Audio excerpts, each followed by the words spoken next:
Good morning. Welcome to Cajo's Corner. This Monday morning, actually, this cold Monday morning. It's been really cold lately, and the beginning of the work week. Thank you for joining me this morning. I had the blessing of going to Highly Church yesterday and sharing God's word with our sister church in Hilo. And yesterday was a good day. There was more people in attendance.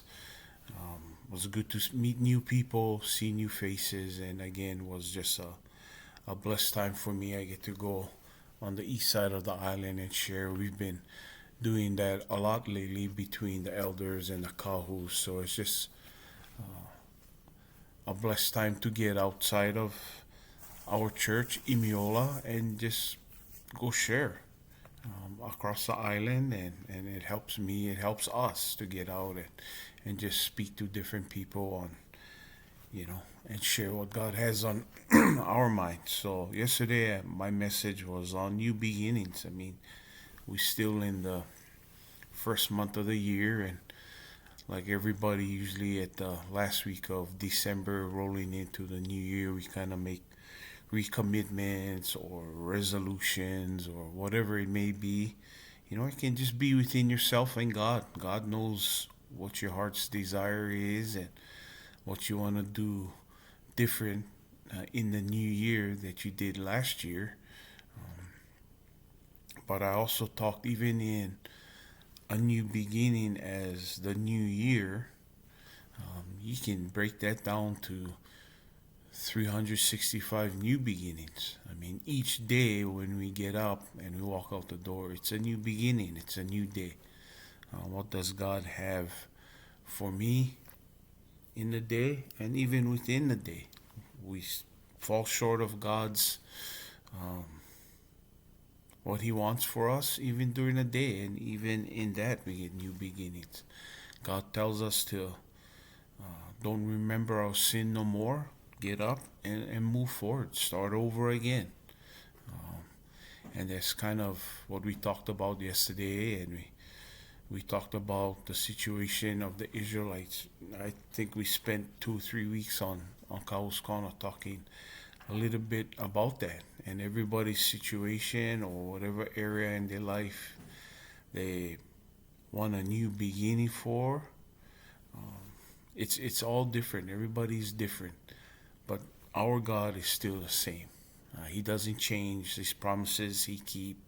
His conditions we have to meet. I mean, it's not just a freebie that God can bless us, but He wants what's best for us, and He lays out the conditions real clearly in His Word. Hey, if you just do what I ask you to do, it'll keep you safe, and along with that will be blessings. And it's pretty much what He told the Israelite people. I'm going to give you 10 commandments. I'm going to give you all these regulations to keep you on the right track. And they didn't do it. The original generation coming out of Egypt didn't want nothing to do with it. And what could have been a short trip from Egypt to the Jordan River turned into 40 years of wandering around. And the original generation didn't even make it into the promised land. Their kids did. But the two that went from, Egypt, across the Jordan River into the promised land was Joshua and Caleb. They led the people into the promised land. So Joshua knew how important it was to live by God's statutes, His regulations, His commandments, because he made it in. And he was the perfect leader that God picked, him and Caleb, and said, you know what? You guys went in to spy the promised land. 12 guys are sent in there. You came back. 10 didn't want to go in. They gave all this negative talk about going in. And Joshua and Caleb said, yep, it looks exactly like the place you told us years before that it was a place of milk and honey. But there was things they had to do. They had to clean up even in the promised land. As good as it was, God still said, hey, look, you guys still got to listen to me when we get there. And unfortunately, like us, we listen for a while and then we fall down, and we don't listen. There's consequence. We talked about that yesterday too. And consequence doesn't necessarily have to be bad. I mean, there's good consequence. If you listen, I'm gonna bless you. If you don't listen, bad things gonna happen. Pretty simple. And if we look back in our lives, I think we can even spot those times where we did listen and God was blessing us and helping us, and even when we didn't listen, the consequence. God was still with us. He didn't leave us, but that's where we grow. He said, hey, that's the consequence. Unfortunately, you're going to have to learn, but I'm going to help you. And that's the part where patience comes in. Sometimes things come into our lives, whether it be health, financial, relationship. We talked about that sometimes when it does go south on us, we know God is with us if we truly, truly saved by His Son's blood, that we know He's with us. He tells us in His Word, but it's just a waiting upon God, and that's what we're patient. Patience plays a big part, and as we're going through the low. But like I said, that's where we grow in the low parts.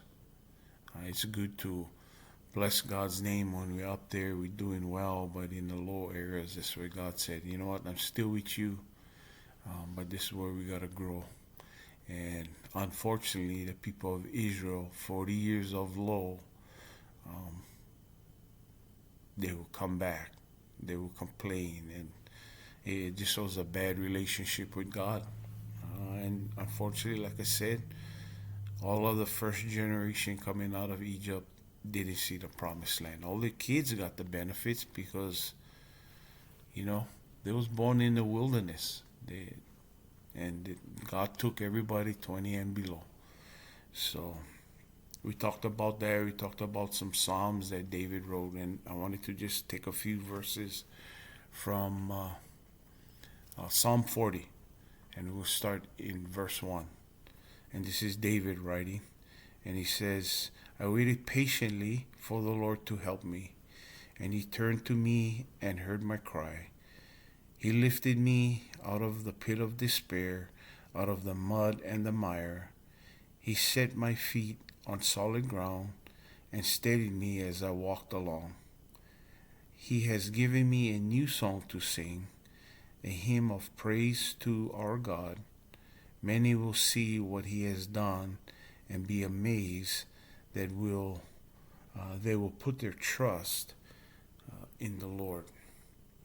Again, David talks about he's in a bad area of his life, but he waited patiently. He knew how important patience was, and God showed up in a big way.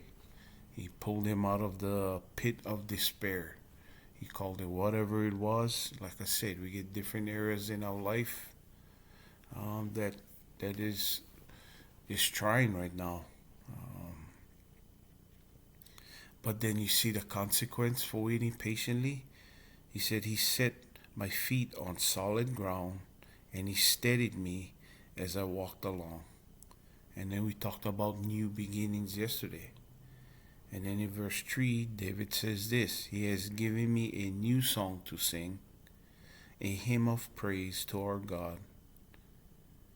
And then many will see what He has done and be amazed. They will put their trust in the Lord. We become a testimony for God when we give up our lives to God and trust in His Son. We automatically become a testimony for others to see.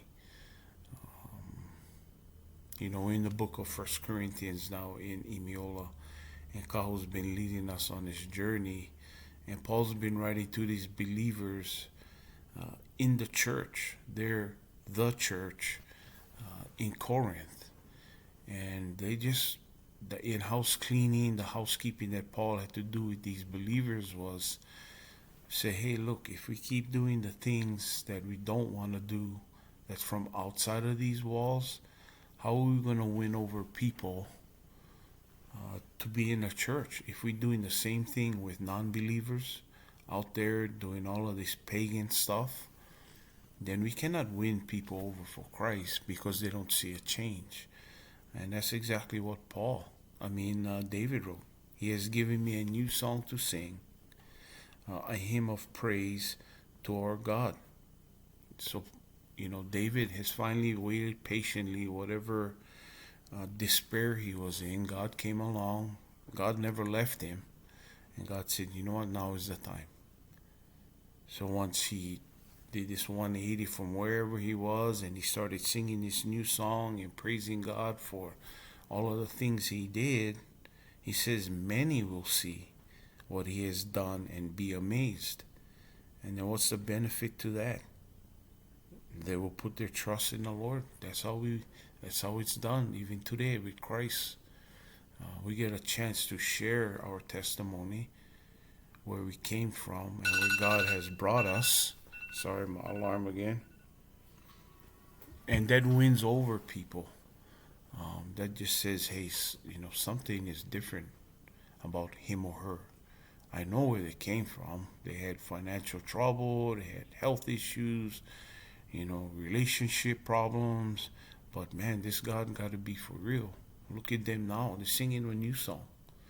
God blessing them, but in return, we got to be a testimony for him. That's all he wants us to do.